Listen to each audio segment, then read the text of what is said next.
Hi, everyone. This is David Madison, and I'm joined today by our Director of Professional Development, Mary Catherine Duffy. Mary Catherine, good morning. Good morning, everyone. Welcome to our webinar. The topic this morning is Difficult Conversations, 8 Strategies that Actually Work. So this is always a popular offering. Difficult conversations are part of the work that we do, and so no one enjoys them. But the upside is there's some very practical skills and tools you can use to make those a little bit easier. So that's going to be the focus of our time together this morning. Just a couple of housekeeping items before we get going. First, the recording of this webinar will be available in the webinar library on our website. If you need to recover your password or if you need a password to access that, if you'll contact the office, our assistant Pat Blevins will make sure that you have the credentials you need to be able to access this and all the other on-demand webinars that we offer SAES members. Also, I will email a copy of the slides out after the webinar. So certainly take notes if you want, but when we finish up today, I will email a copy of the slides so you'll all have a copy of the material that we cover. One more item, the Q&A box. The Q&A box will be how you send questions to us if you'd like to pause and ask for additional information on any of the points that are being discussed today. Let's take the Q&A box for a test drive if we could. If you'll click on the button, normally it's at the bottom of your screen, it says Q&A. Click on that and enter in the city in which you are joining us from, and that way we'll make sure the Q&A box is working.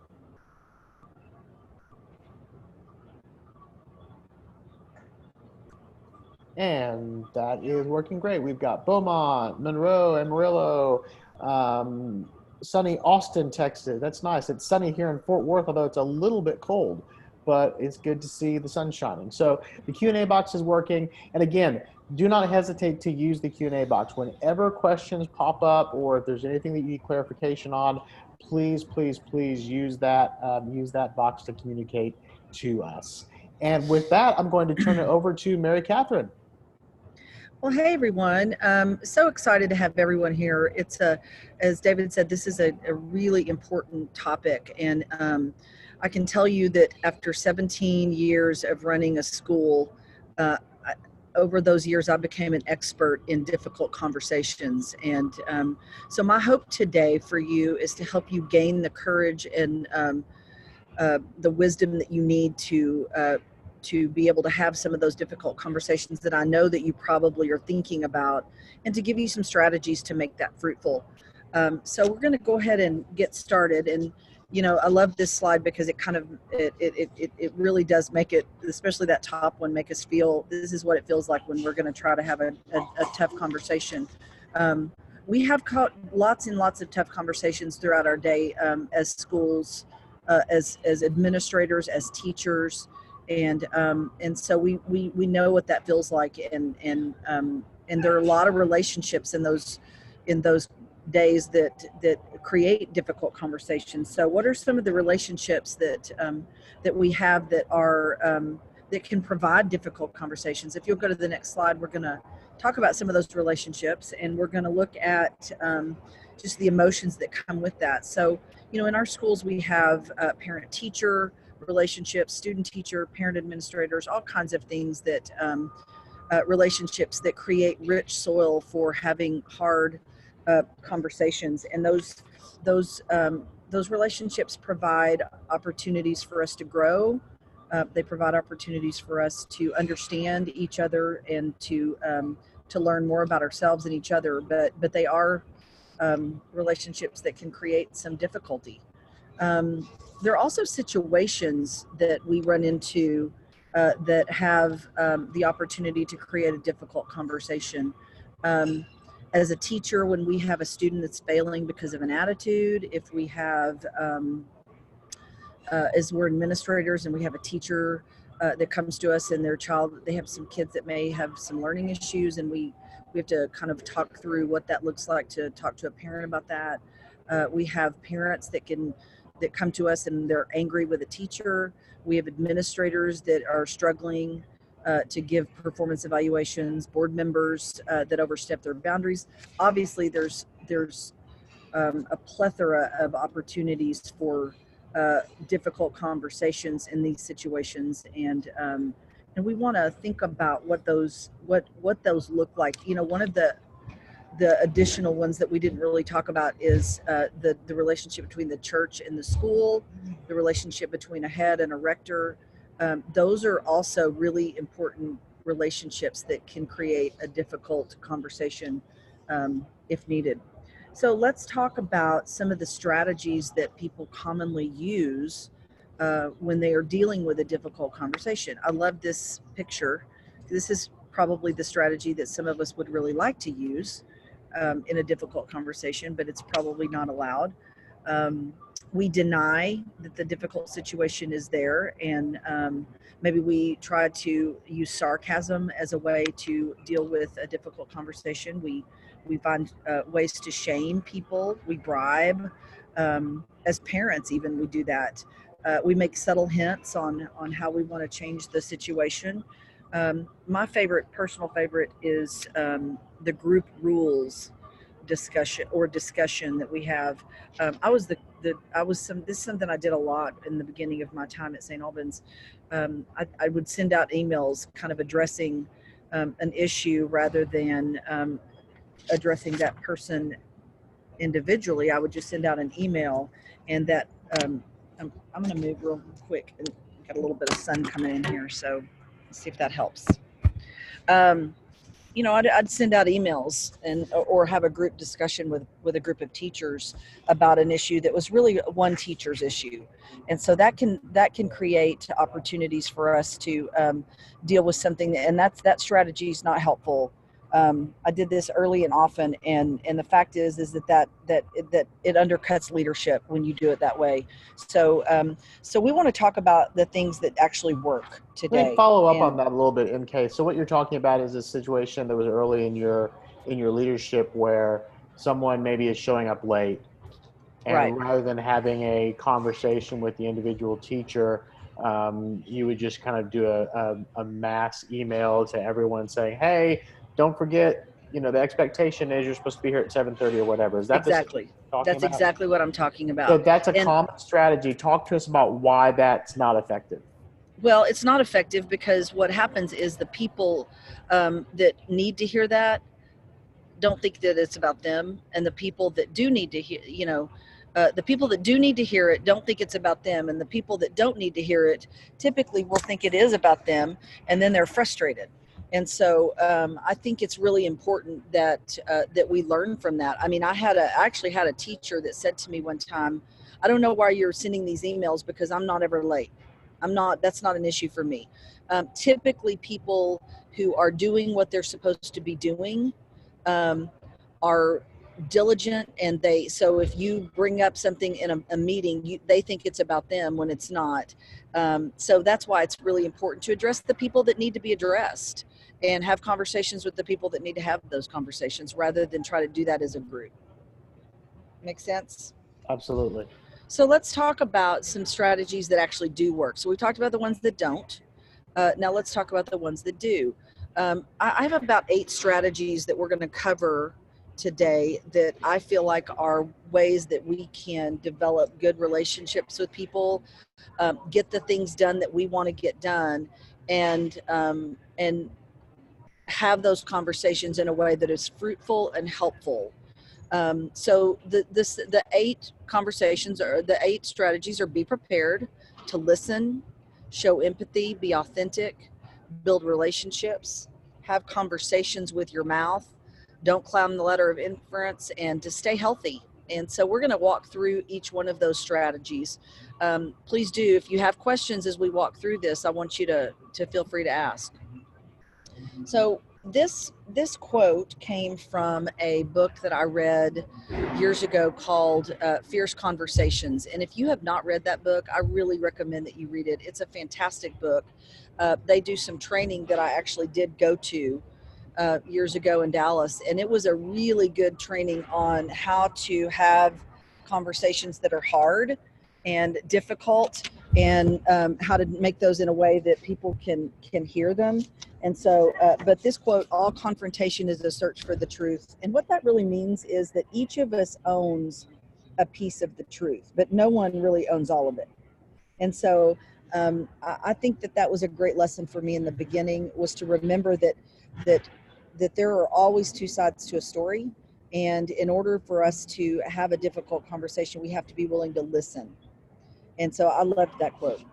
So let's talk about the 8 strategies. The first one that I want to talk about is being prepared. It is really critical when you go into a difficult conversation that you think through what it is you want to say. And as you know, I'm a cook, and I love to cook, but I never cook without doing some prep work. And I think the same can be said for difficult conversations. Get as much information as you can before the conversation takes place. Be prepared for what you want to say and how you want to say it, because it's easy for us when we're frustrated or stressed about a situation, whether it's with a student, whether it's with a parent, whoever it's with, it's easy to fly off the handle, and that never ends well. And so the more prepared you are, the better. So some of the questions you might ask: what happened? Get the facts, ask questions. Is this gossip? You know, I don't know about your school, but I've never been in a school where there wasn't a fair amount of gossip or conversation that wasn't actually true. And so ensure that you know all the facts about what happened in the situation before you go into it and talk about it. The second one is thinking about the emotions that you feel about the subject. You know, I'm thinking about like a student who you're trying to have a conversation with a parent about a student that's driving you crazy. It's really critical that you ask yourself, you know, what is the emotion I'm feeling around the situation, and is this, or am I concerned about this parent? Is this parent going to yell at me? Am I worried about things? Be able to separate yourself from the emotions really helps when you're having a conversation. And then finally, what's my part? Where do I fit into the situation? You know, when I first started at St. Albans, I just didn't really understand um, how scheduled teachers were. I learned very quickly. I'm not a real scheduled person. I can do things off the cuff and have quick meetings and call things. And I remember one time I had a meeting. I called a faculty meeting right at the last minute at the end of the day. Just got on the intercom and called it. And I had a couple of teachers who were very frustrated about that. And so I had a difficult conversation, and it was really one that was, somebody came to me and was flustered and frustrated, and why are you calling these meetings right at the last minute, and I'm on a schedule. And I realized that I was part of the problem in that situation, that I played a part in not understanding wholly what that meant for some people who had a schedule and lived by a schedule. So asking yourself, where do you fit into the situation, is always helpful in determining and in being prepared to have that conversation. So the next strategy is to listen. Again, listening is it's a difficult skill, and it's something that I struggled with in the beginning. I thought I was listening. I thought I was a good listener, but the reality is that I was not listening well, and I had to learn how to do that. And so when we talk about listening, we want to have some real strategies in terms of how to be an active listener. One of the things that I learned to do very quickly was to take notes in order to understand the situation and to understand the other person's perspective.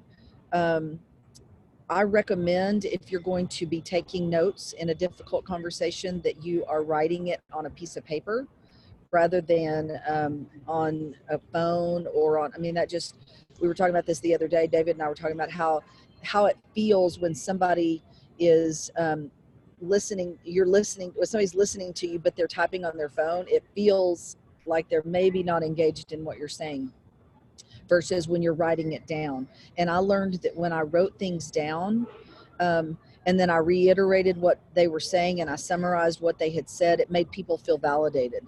So writing things down is important. Listening without deciding.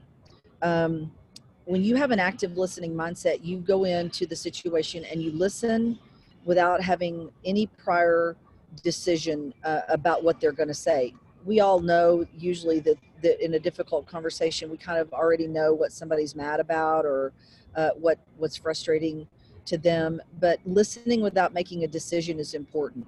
Avoid autobiographical listening. This was something that I had to really learn. This is when you go in and you're listening, but then you respond with a story about yourself. And you think that you're showing empathy and compassion when you do that, but really that doesn't come across that way. And it was just something that I did struggle with. I thought I was being helpful, but the truth is I just wasn't listening. Giving your undivided attention, again, making sure that they know you're listening. Your body posture, your physical engagement with the speaker, you're looking at them, you're listening, you're nodding, using a neutral tone of voice. All of those are strategies that really help in the listening of the situation, and they really make you, the listener, the speaker, feel as though you're listening. So our next slide is about showing empathy and compassion, and it's really, again, empathy and compassion are critical when you are building relationships with people. I found that as we began to have relationships with parents, and as I learned what it felt like to be a parent on the other end, empathy and compassion really began to be an important skill that I felt like I just needed to get better at. What is the unspoken message by your words? I think that when you are sitting down and having some difficult conversations, you have to remember what the perspective of the other person is. There's a saying that talks about everyone is fighting a battle. And I really believe that that's true. So when you have situations where you've got people that are mad, or a parent that wants to see you right away, or a teacher that wants to see you right away, those are almost always people who have something else that they're battling as well. And as administrators or teachers, especially in a Christian school, as in an Episcopal school, this is an absolutely critical component of communicating with our faculty, with our parents, showing empathy and compassion. So understanding the other person's perspective, validating their feelings, avoid being defensive. I think that was hard for me. I'm kind of a matter of fact person. I didn't really understand what this looked like until I started working with parents and teachers, and then I had to learn how to do that. And so just the reality of looking at somebody and saying, hey, I get what I understand your feelings. One of the things the examples that comes to mind is when I would have parents come in and they felt like they were frustrated with a teacher, but they felt like that if they told me what was happening, that then I would go tell the teacher, and then the teacher would be frustrated and would take it out on their kid. And I would always say, there's no way that's going to happen. That's not the kind of people we have here. We're not going to do that.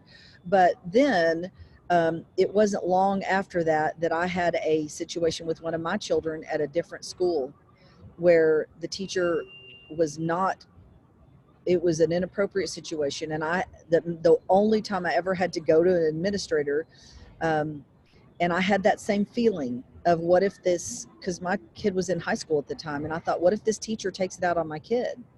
And it was interesting to kind of all of a sudden be on the other side of that desk, and to be able to then understand why and how parents feel the way they do. And so I think that the idea of showing empathy and compassion is really important. David, have you been in situations like that where you felt that way? And I'm not a parent, so this was one that I really had to kind of think about and work on, because from my perspective, I was in that camp of that doesn't happen.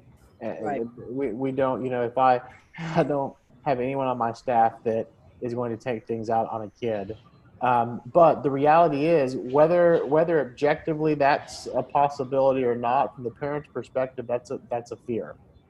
Right. That's a concern. So calling that out and just framing it as, I know this is a concern. I understand that. I understand, why you would think that. Let me reassure you that, one, that doesn't happen. And two, you know, let's say I'm wrong, and if it does happen, everything's on the record now, so we will address that situation immediately, even if it does happen, which I don't think it will. Right. So that, yeah, I had luck kind of framing it that way, as opposed to doing my knee-jerk reaction, which was just dismissing it as ridiculous. Right. That's Right. not going to happen. Don't come on. So rather than just dismissing that as objectively not something that could happen, just identifying that, yeah, I understand why you feel that way. I hear what you're saying. Um, I I understand why you feel that way, and let's talk about what we can do to address that concern. I'm glad you come to speak to me. We're going to get this addressed, and of course, we're going to address in a way it's not going to result in repercussions on your kiddo. Right. So Right. yeah, that was a hard one for me when I was administrator, but I think the best thing you can do in that situation is recognize the fear they have compassion for that, even if it's unfounded. Just because it's unfounded Right. doesn't mean that it's illegitimate, if that makes sense. Right, and I think it's this slide shows a daring, greatly engaged feedback checklist, and one of the reasons I like this is because Brene Brown talks a lot about what it looks like to show empathy and compassion, and I think that as administrators and sometimes as teachers, we are guilty of dismissing feelings and not validating feelings that we think, well, that's ridiculous, I would never do that, but we've not walked in the other person's shoes. And so I like the part on this little slide where it talks about, I'm willing to put the problem in front of us rather than between us. um, I'm ready to listen and ask questions and accept that I may not fully understand the issue. I think that that's absolutely critical in building relationships. And if you do that, then it's easier. You're going to have fewer and fewer difficult conversations to have because you're building trust. And a great way to kind of probe on that conversation is, tell me why you think that may happen. Has something been said, or has there Right. been a prior experience that makes you think, for example, that the teacher's going to retaliate against your kiddo?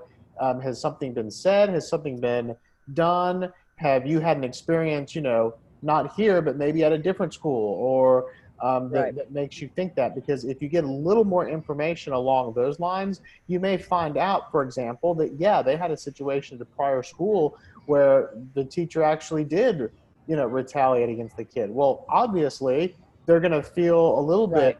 gun shy about going into that situation again. Then all of a sudden, oh, okay, this, from my perspective, isn't going to happen here. But now I understand why there's a little trepidation about that. So Right. just, yeah, putting that problem out there and exploring it can really help.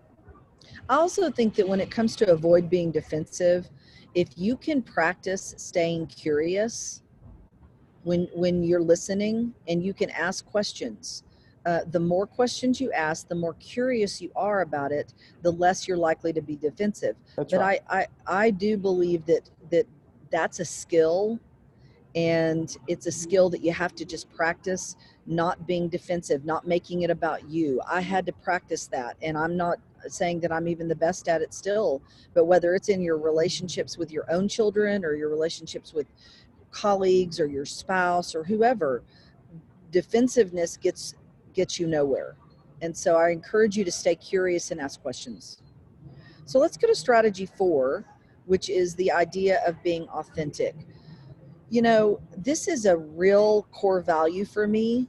Being authentic in relationships really matters to me as a person, and I really believe in the idea that authenticity breeds good relationships and it breeds good leadership. And so when we talk about being authentic, and we want to emphasize honest relationships, we want to value the input of others. um, and it's really hard to do sometimes when you're a leader, because as a leader you think you're supposed to have all the answers. And I went through that. I thought that I needed to have all the answers, um, that I needed to look like I knew had it all together all the time. And the fact is that just wasn't sustainable for me as a person. It wasn't sustainable. It may be sustainable for other people, but it just wasn't for me. And so I really believe that it's better to be yourself and to just say, if you don't know the answer, to say, I don't know the answer. Admit what you don't know and say, I'll get it, but don't pretend that you do. Be willing to engage sincerely and be willing to be honest. You know, when I would have parents come in that I knew we'd made a mistake, you know, I'd have a parent who, and many times, and we've all had this, where they pointed out something that's clearly a problem. I would not cover that up and try to fix it underneath the, you know, kind of later. I would, if I found that there was a problem, then I was absolutely 100% going to say, you know what, you are absolutely right. That's a problem and we need to fix that. And I think that gives credibility to you as a leader, when sometimes we think it doesn't, that it makes us look weak. And one of the things that I think you could say whenever somebody points something out, it's a great way to say is, wow, thanks for telling me that. Thanks for letting me know that that's taking place. Or thanks for letting me know you saw that, because that builds trust, and that shows character as a leader. So being authentic is really important. So Brené Brown talks a lot about being direct. That one of probably the reasons I really like her is because she is authentic, and that is a core value for her as well. But one of the things she said recently is clear is kind. I think sometimes we try to jump around situations and try to rather than be direct and talk about something that's hard, we would rather kind of go around and circle around and tell other people. But the truth is that that's really unkind. And it is better and more helpful to people to say what you want to say to them than it is to talk behind their backs. And I think this is especially can be true when you're an administrator and you've got a teacher that you're frustrated with, or you have an issue with a parent. When you start talking about, talking to people about, hang on just a second, sorry.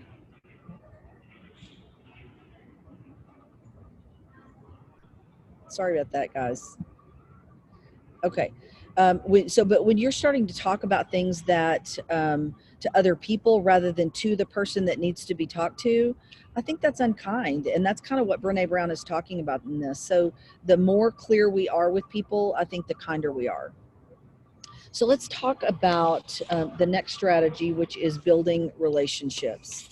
We have said for years, I have said for years, that the more that you build relationships with people, the more willing they are going to be to hear what you have to say. I think that's true as a parent. I think that's true as a teacher, as an administrator. We earn the right to be heard by listening to others, by seeking to understand, and by not making judgments. John Maxwell talks about this in several of his books. Earning the right to be heard it means that you have spent time understanding, spend time in relationship and building those relationships. I used to say to my teachers, the more you build the relationship with your parents in the beginning of the year, then the easier it's going to be to sit down and have a hard conversation with them later.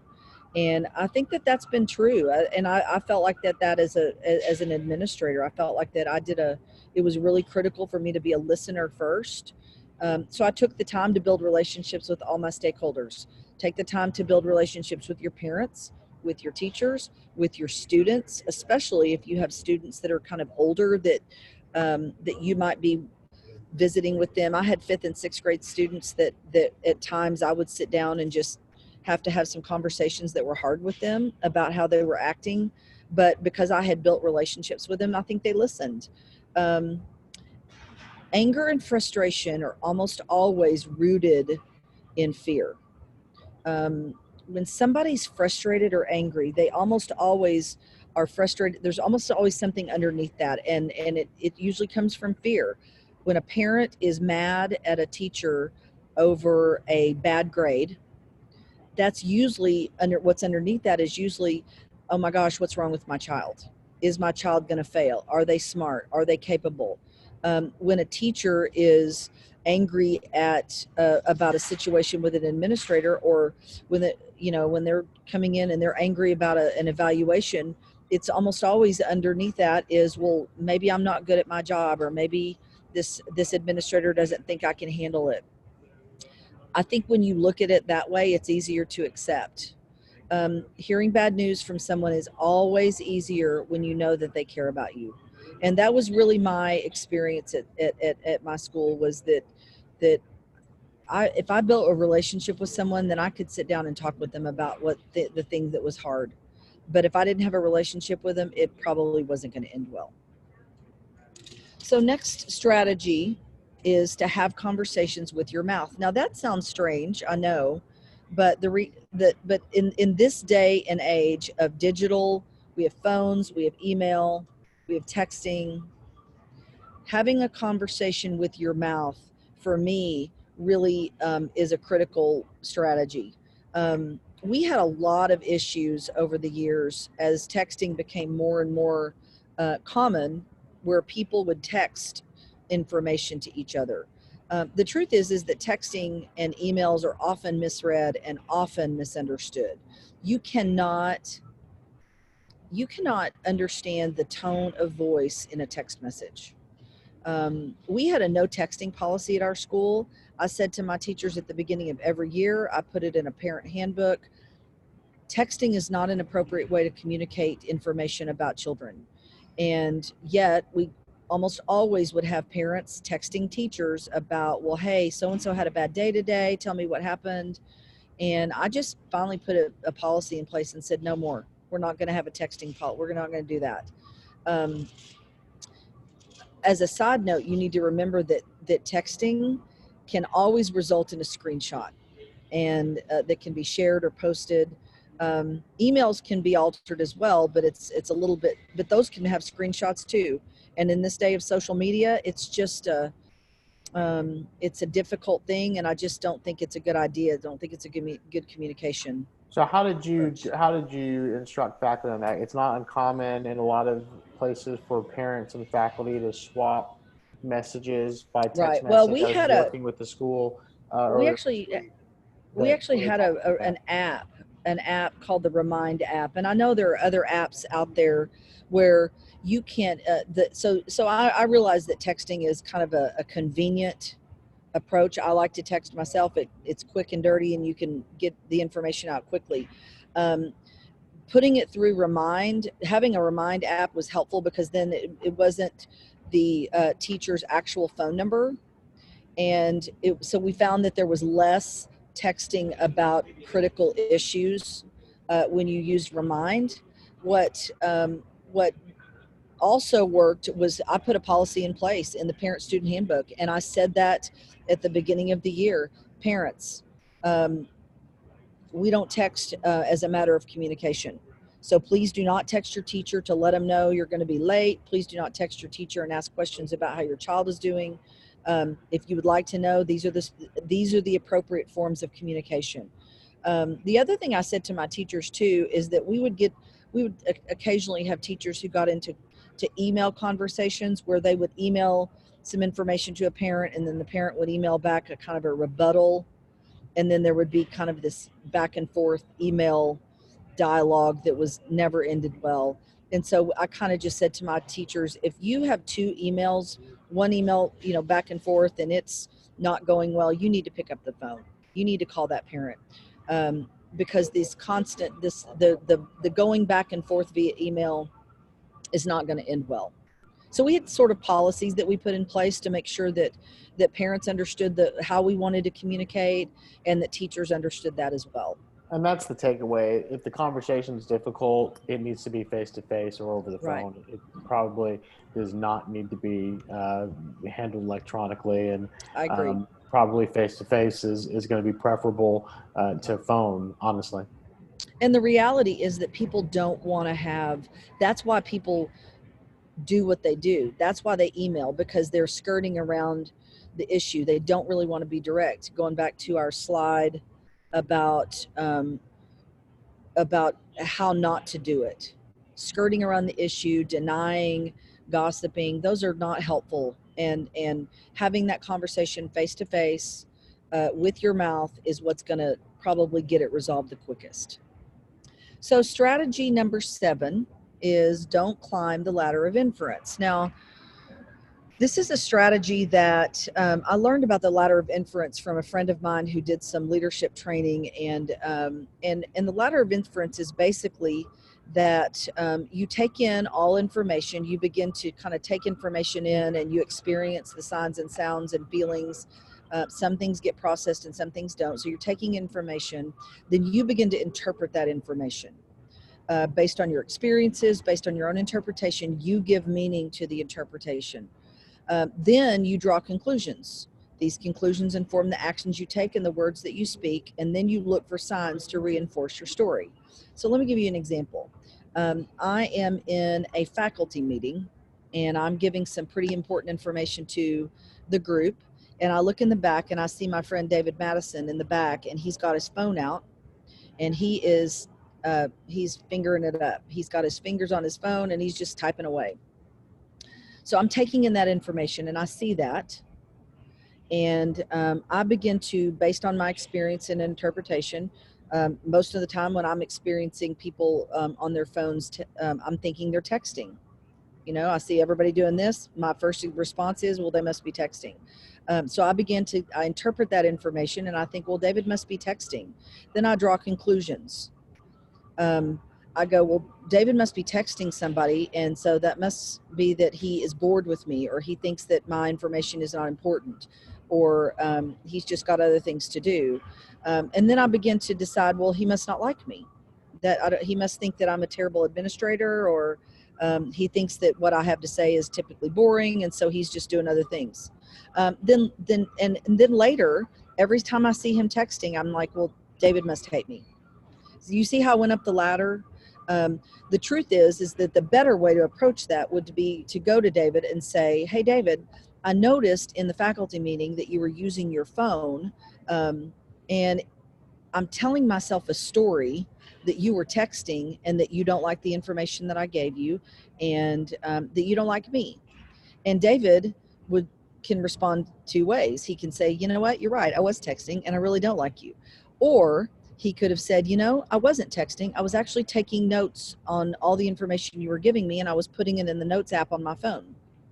So when we climb the ladder of inference and we take in information and we interpret it using our own kind of history, and then we draw conclusions on that without ever having gone to the person and asked a direct question, then when we do that, it's not helpful. But if we go to that person and we say, this is the story I'm telling myself. Story I'm telling myself is that you think that I'm boring, or you don't like me, or you didn't like the information I gave you. Then David then has the opportunity to say, no, that's actually not at all what I'm thinking. This is what I'm thinking. So does that make sense?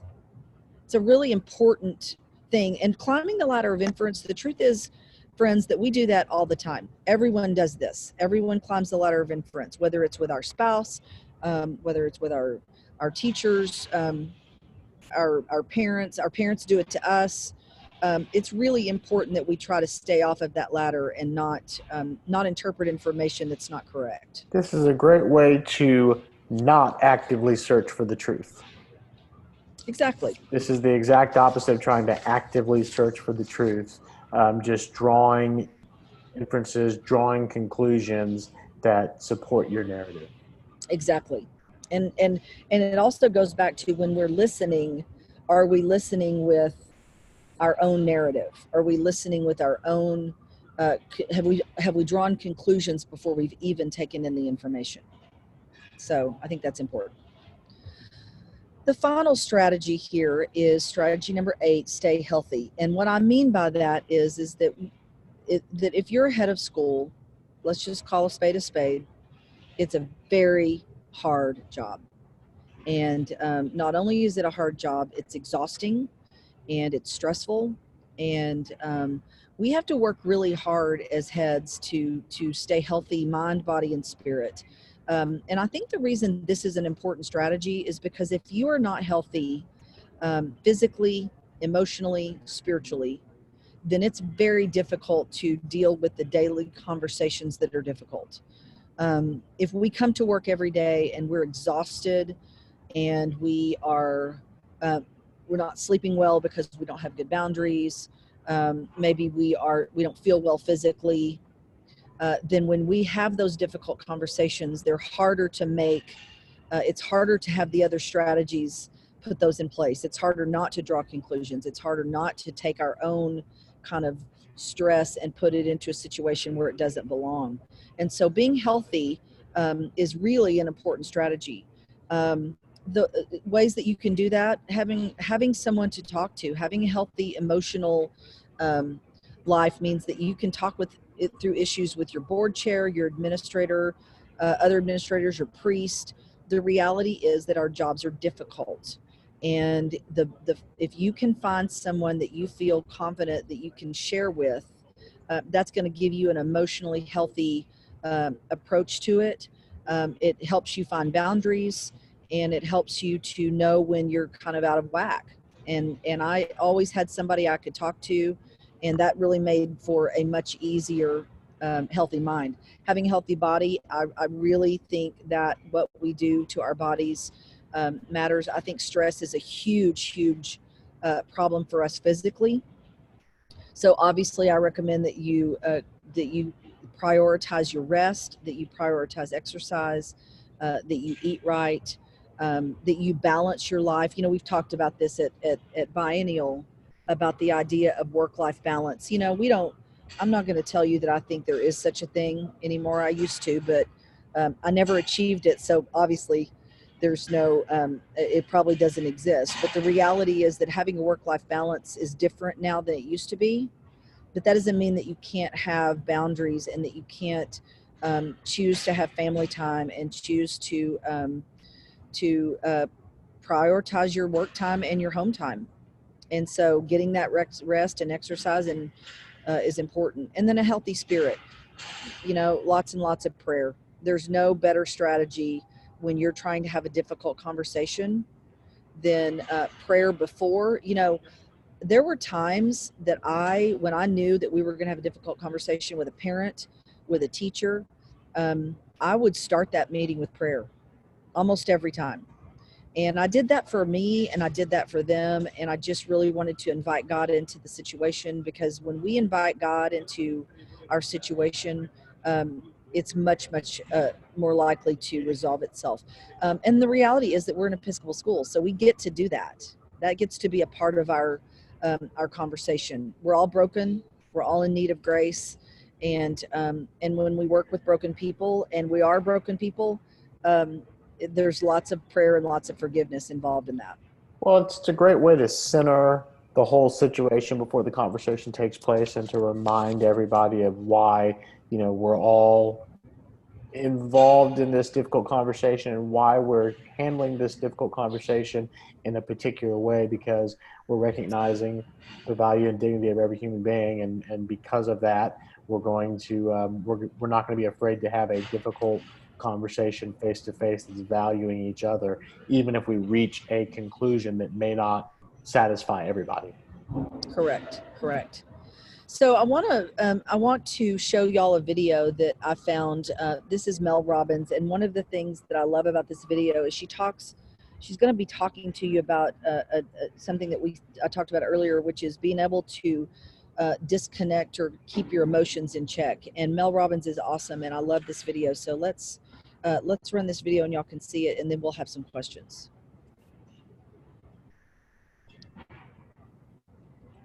Oh, hang on one second here. I hit the wrong button. Sorry about that. It's all right.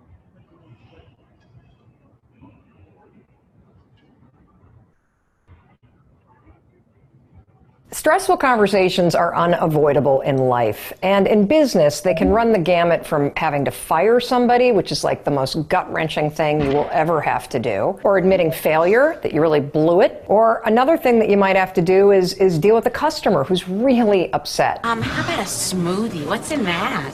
Smoothie's a juice drink. We want coffee. And I think it's very natural to want to avoid those conversations like the plague. But especially in business, there's an epidemic right now of people that are unwilling to have uncomfortable conversations. Harvard Business School just did a study and they found that 67% of managers are uncomfortable talking to the people they manage. And this gets me to what I want to talk to you today. It is the secret to how to have a difficult conversation. Because what's critical is learning the skill of untangling your emotions from the subject matter and being able to go face to face with anybody and have that difficult conversation. There are 4 techniques that I use whenever I'm going to have a difficult conversation that help me stay focused on what I need to talk about instead of getting hijacked by my emotions. Number 1, I always start the conversation by acknowledging my responsibility in the mess that we have to talk about. Whether it's the fact that I've avoided dealing with this sooner or whether there's something that I've done that's contributed to the situation, I acknowledge it right up front. And one of the reasons why that's so important is because by accepting some responsibility, you're diffusing the other person's emotion, you're also honoring them a little bit, and it sets a much more level playing field for when you get into the difficult things that you need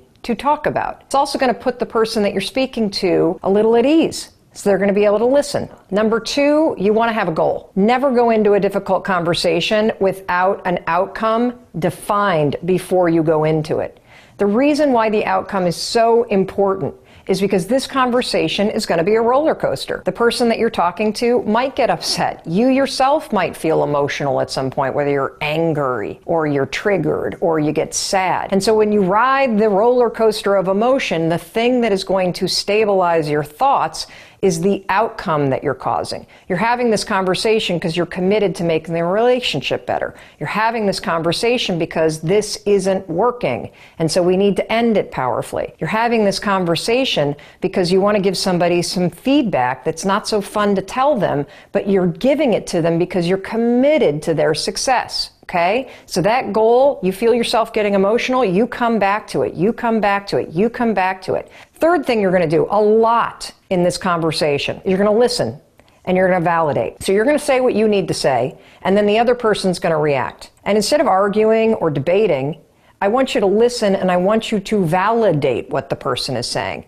May sound counterintuitive, but honestly, one of the most powerful things you can do in any conversation, whether you're fighting with your kids over curfew, or you're arguing with somebody at work over workloads, whatever it may be, is hear where the person's at. Listen to me, listen to me. The moment you say, wow, that must be really tough, what you're dealing with, or, oh, I totally get why you now were avoiding me. If I felt the way that you felt, I'd probably do the same thing. The second you validate somebody, they immediately stop defending themselves. It's unbelievable, actually. Unbelievable. You got to try it. Validate, validate, validate. It is the most powerful thing. And then once, of course, they feel validated that you've heard them, now they can listen. And that's when you come back to the final thing, which is you're going to restate always the outcome. Keep coming back to it. Keep coming back to it. And yeah, it's not going to be fun. It's not going to be easy. You're going to have all kinds of emotions come up because you've been avoiding this conversation. But I'm telling you right now, if you find the confidence and the courage to go and to start this thing, acknowledge your responsibility, have an outcome in mind, validate the other person, validate, validate, validate, and keep talking till you hit that outcome, you're going to be really, really amazed at how much easier these things become. And if you want to make it even easier on yourself, rehearse it with another friend first, somebody that's not involved in the situation. Because again, difficult conversations comes down to one important thing: the ability for you to separate your emotion about doing it from the things you actually need to talk about and the outcome that you want to cause.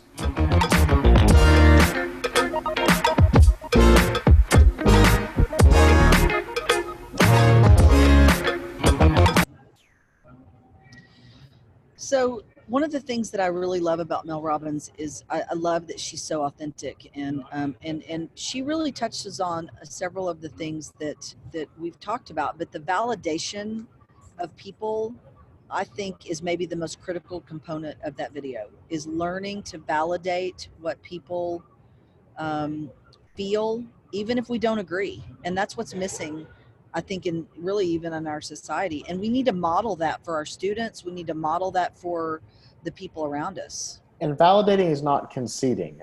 Right. I think sometimes we're, particularly in difficult conversations, I'm thinking of some parent conversations from the administrator's perspective. Sometimes we really feel like we've got to hold the line, or we've got to be crystal clear about the direction that we're going or why we made the decision that we made. Validating what the other person is bringing to the conversation is not necessarily you conceding. You can Correct. validate that, you know what, I understand that you think we've made the wrong decision here. I understand that you think this isn't consistent with, the values of the school, whatever. But the importance of validating is really critical in getting to that outcome, getting to that goal. So do not be afraid or concerned about validating. That's not necessarily you conceding your position whatsoever. Yeah. So let's just review before we take questions. Strategies that work are: be prepared, be a listener, show empathy and compassion, be authentic, build relationships, have conversations with your mouth, don't climb the ladder of inference, and stay healthy. So at this time, we can just entertain any questions that you might have and comments. We're super thankful that you came, and hoping that the information that we gave you was helpful and will be encouraging to you. And while we're waiting for some questions to come in, the other thing I would throw out to participants is there a particular conversation or a particular type of conversation that you're most anxious about, that you'd like to explore in a little more detail? Are there any particular types of conversations that really made you sign up for this webinar, or made this topic particularly attractive to you?